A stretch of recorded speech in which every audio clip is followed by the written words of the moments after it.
big game at the weekend. How is the squad feeling and looking ahead of it? Yeah, we've got Carriel back in the squad. Got everyone we had last week plus Carriel. Yeah, Louis Nielsen's back available after his being on loan from Hearts. He couldn't play against Hearts, so that's a couple back from the squad last week. Yeah, obviously we had to have a little bit of a looking a bit more deeply into the performance last Saturday. Probably the first time we've kind of let ourselves down. However, I do understand that I think we wouldn't have been the only one on that day. I think Hearts were in a particularly good place and were ready for whoever on that day. You know, when you've just went to Ibrox for the first time in 14 years and come back with a 2-0 win and sit proudly at the top of the league, then having a lot of time to prepare for the game and us having a short time to prepare for the game, then you know we're a little bit of being in the wrong place at the wrong time. They were good, we were a little bit off it, and yeah. So I'm looking for a response for the team. We've been going over that, you know, basically all week in our preparation for this game. We've got to take every advantage we can. Obviously, the Rangers were playing last night. It's a little bit of where we were last week, so to speak, in the same sort of time scale. And we've got to try and take advantage of that.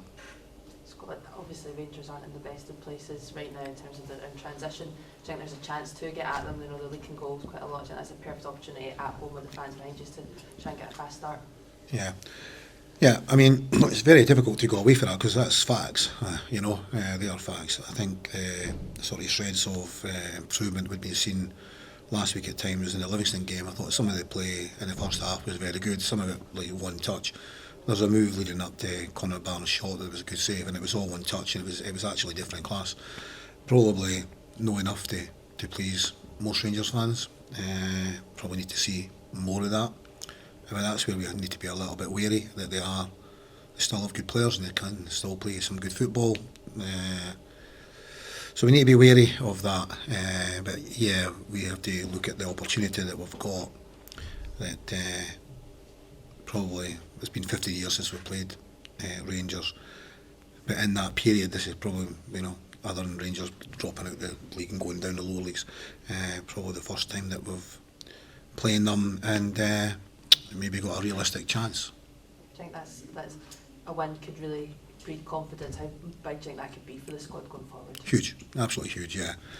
We're just needing one of these wins against one of the bigger clubs to really kick us on. We've been close, you know. Our last home game, the fans made a great atmosphere, and it'll be a great atmosphere here on Sunday. The fans played their part, the players played their part. On another day, another 5 minutes or so, maybe we beat Hibs. We were very close with Dundee United here, and obviously we went to Pittodrie and won. So we are not a million miles away. Guys are still adapting and learning.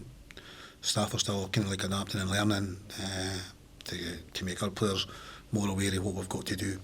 And yeah, a win will certainly kick us on hugely. Yeah, we've got some big games coming up in October where we need to start picking up points. I was at an event with Kevin Thompson earlier in the week, the ex-Rangers player, John, and he mentioned that one of the things he said was that he believes the fear factor is no longer there for players coming up against this Rangers team at the moment.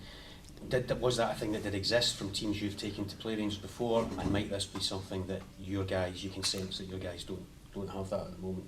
Yeah, certainly before, there's no doubt going into Glasgow and playing any one of the two of them, you know, you've got to get over that opening 15-20 minute period and quiet the crowd. That's historical, you know, that's what every manager would have been telling their players, and trying to turn you know, the fans on the players, maybe getting in at half time and 0-0 and coming off the boos and that type of thing, and giving yourself a chance. I mean, you can't hide for the fact that Rangers are not in a place that they want to be. You know, you can't hide for that. So yeah, but you kind of put them down at your peril, I would suggest. Also, you know, there's no way that we'll be taking it lightly at all. I'm looking for a response to the game last week, and it wouldn't matter if it was Rangers or, you know, whoever that we're going to be playing tomorrow. We would be on Sunday. We'd be looking for a response from the players. So yeah, that's kind of my main kind of theme here. When you look at the abuse that Russell Martin has got from the minute that he's come in, do you have an element of sympathy for him? Because it has been quite a strong response, I would say, from their fans. Yeah, of course you do, because you're a human being. Yeah, so you do feel for them. There's abuse and there's going too far, you know, and we've seen where another manager recently, last season, came away from it because of that. So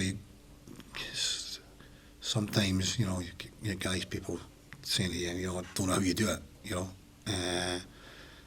But we love the game, and it's a huge part of it. But yeah, I look at sympathy because sometimes it's gone too far, and you know, you can't be doing that type thing, you know. You shouldn't be getting escorts to training and such like things, you know.